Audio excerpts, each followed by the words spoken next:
Assalamualaikum warahmatullahi wabarakatuh. Perkenalkan, nama saya Nur Komaria dengan NIM 2020A1E010. Saya akan menjawab 5 soal tugas UAS statistik.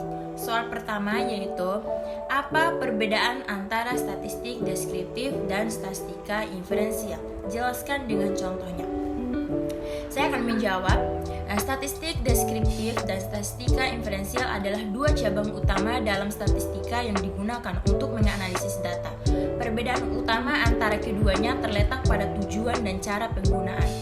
Statistik deskriptif digunakan untuk menggambarkan dan merangkum data secara numerik atau grafis. Tujuan utamanya adalah untuk memberikan pemahaman yang komprehensif dengan karakteristik data yang ada, seperti ukuran pusat misalnya rata-rata, media, ukuran penyebaran misalnya variansi, simpangan baku, distribusi data, dan pola-pola umum lainnya. Sedangkan statistik deskriptif memberikan gambaran yang ringkas tentang data yang dianalisis tanpa mengambil kesimpulan lebih lanjut atau generalisasi terhadap populasi yang lebih besar.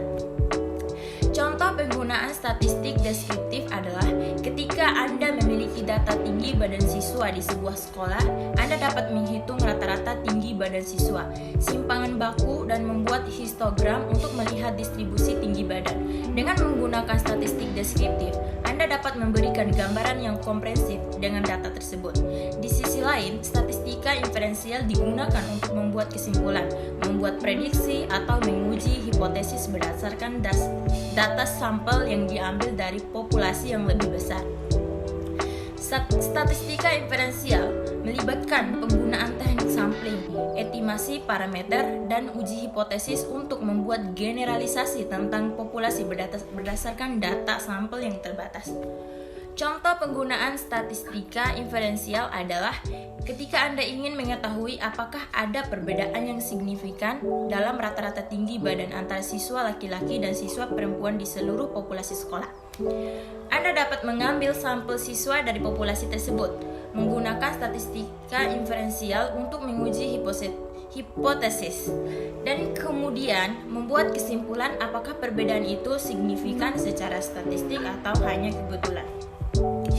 Jadi, perbedaan utama antara statistik deskriptif dan statistika inferensial adalah bahwa statistik deskriptif digunakan untuk merangkum dan menggambarkan data yang ada, sedangkan statistika inferensial digunakan untuk membuat generalisasi dan mengambil kesimpulan tentang populasi berdasarkan data sampel yang diambil.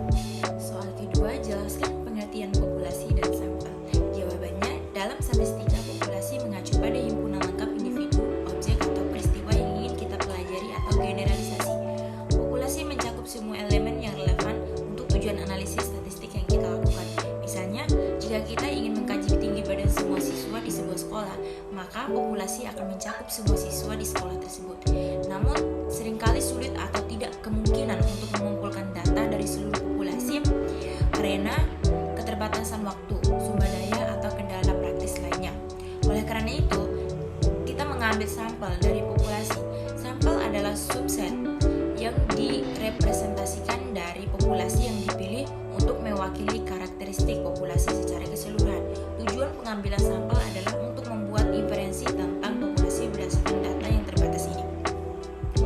Pemilihan sampel yang baik sangat penting dalam statistika karena kesalahan dalam pemilihan sampel dapat mengarah pada kesimpulan yang tidak akurat atau tidak dapat dipertanggungjawabkan.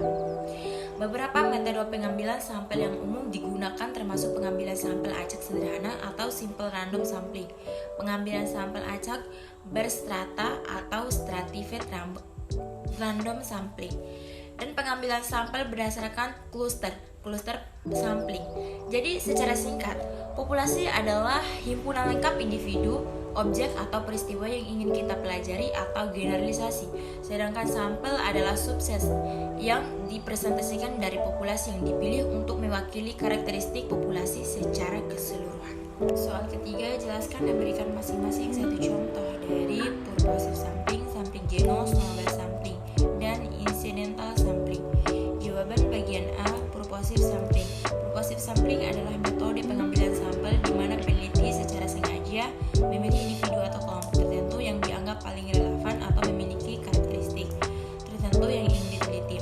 Pemilihan sampel didasarkan didasarkan pada tujuan penelitian dan pengetahuan peneliti tentang populasi. Misalnya, dalam peneliti tentang kebiasaan makan sehat, peneliti mungkin memilih sampel dari individu yang diketahui memiliki pola makan yang sehat berdasarkan pengetahuan awal mereka. B. Sampling jenuh. Sampling jenuh juga dikenal sebagai sensus, adalah metode di mana seluruh populasi yang ada dipilih sebagai sampel. Dalam sampling jenuh tidak ada pengambilan sampel acak atau pemilihan selektif, melainkan semua elemen populasi diikutsertakan dalam penelitian. Misalnya dalam survei sensus penduduk, semua individu yang tinggal di suatu negara atau wilayah tertentu diwawancarai atau dimasukkan dalam penelitian untuk mendapatkan data yang lengkap tentang populasi tersebut. C. Snowball sampling. Snowball sampling atau pengambilan sampel bola salju adalah metode pengambilan sampel di mana peneliti memulai dengan memilih beberapa individu atau kelompok awal yang memenuhi kriteria yang ditetapkan. Kemudian individu yang dipilih tersebut memberikan rekomendasi atau mengarahkan peneliti kepada individu lain yang sesuai dengan kriteria yang sama. Proses ini berlanjut dengan mengumpulkan sampel baru melalui referensi dari sampel awal. Misalnya dalam penelitian mengenai penggunaan obat terlarang. Peneliti dapat dimulai dengan menghubungi beberapa pengguna obat terlarang yang mereka kenal dan kemudian meminta mereka untuk merekomendasikan pengguna obat lain yang mereka kenal. Yang terakhir, incidental sampling. Incidental sampling juga dikenal sebagai convenience sampling, adalah metode pengambilan sampel yang melibatkan pemilihan individu atau tersedia untuk penelitian. Pemilihan sampel didasarkan pada kenyamanan dan ketersediaan individu tersebut. Misalnya dalam penelitian di sebuah perguruan tinggi, penelitian dapat memilih sampel dari mahasiswa yang hadir pada suatu acara tertentu atau di lokasi tertentu karena mereka mudah dijangkau oleh peneliti. Perlu diperhatikan bahwa metode pengambilan sampel yang disebutkan di atas memiliki kelebihan dan kelemahan masing-masing, dan pemilihan metode harus didasarkan pada tujuan penelitian